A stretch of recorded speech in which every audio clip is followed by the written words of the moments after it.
En Conseil des ministres, le 19 février 2025, le décaissement de plus de 159 millions de francs CFA a été validé pour le financement de l'audit de la liste électorale. Objectif, garantir un fichier électoral fiable et rassurer l'opinion publique.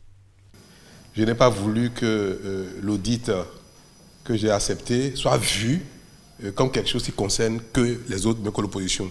Il est convenable que surtout là où on a touché aux ressources du pays pour faire une opération, qu'on voit bien que c'est avec le cœur, le bon cœur, que nous avons pris cette décision.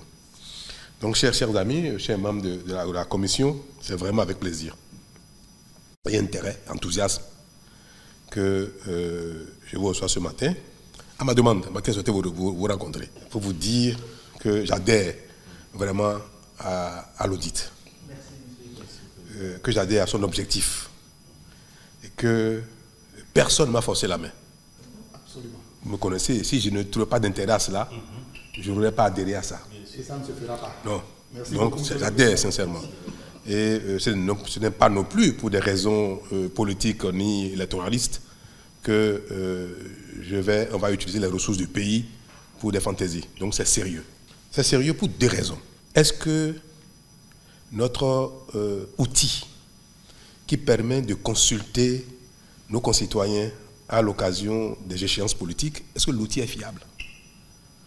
Rien n'est parfait dans ce monde. Que ce soit dans un pays sous-développé ou dans un pays développé, rien n'est parfait.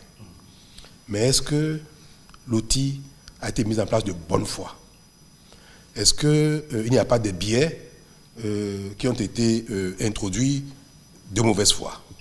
C'est donc autant de raisons qui justifient que nous ayons le courage à un moment de faire un stop et d'examiner nos outils que nous utilisons pour la vie en communauté.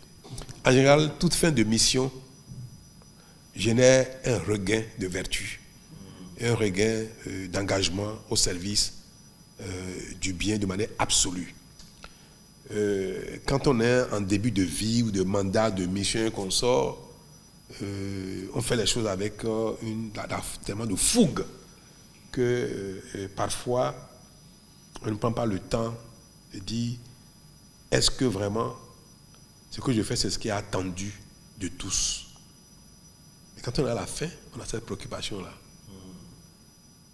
À bon entendeur. Vous savez ce qui me préoccupe.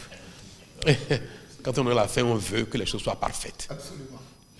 Le président de la République réaffirme ainsi sa bonne foi et sa volonté d'accompagner un processus transparent et apaisé.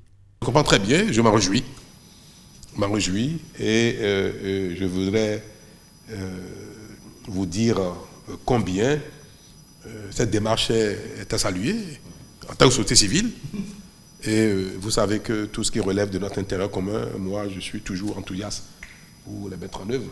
Donc vous pouvez compter sur mon enthousiasme. La rencontre a permis un échange direct sur les modalités de l'audit et les garanties d'indépendance des experts impliqués. Il s'agit d'un travail technique. Ça là, je le répète tout le temps, je l'ai répété sur tous les trois, travail technique et scientifique qui n'a rien à voir avec des connotations politiques. Pourquoi? Pour la petite comparaison. Comparaison n'est pas raison, monsieur le président de la République. La voie qui est derrière nous, là, c'est là. La marina que vous avez très bien embellie, là. On a fait un appel d'offres pour prendre une entreprise qui va réaliser l'ouvrage. Toujours pour cet ouvrage-là, on a fait un appel d'offres pour prendre une entreprise qui va assurer le suivi et le contrôle de l'ouvrage. Et toujours pour cet ouvrage-là, on a pris encore une autre structure qui va assurer l'audit de l'ouvrage. Je ne ferai jamais rien qui puisse aller dans le sens contraire de la nation. Jamais. Avec cet engagement renouvelé à garantir la crédibilité du processus électoral, le comité de pilotage entre désormais dans la phase opérationnelle de l'audit. Un travail de fond qui, selon ses membres, se fera en toute indépendance pour l'intérêt supérieur de la nation.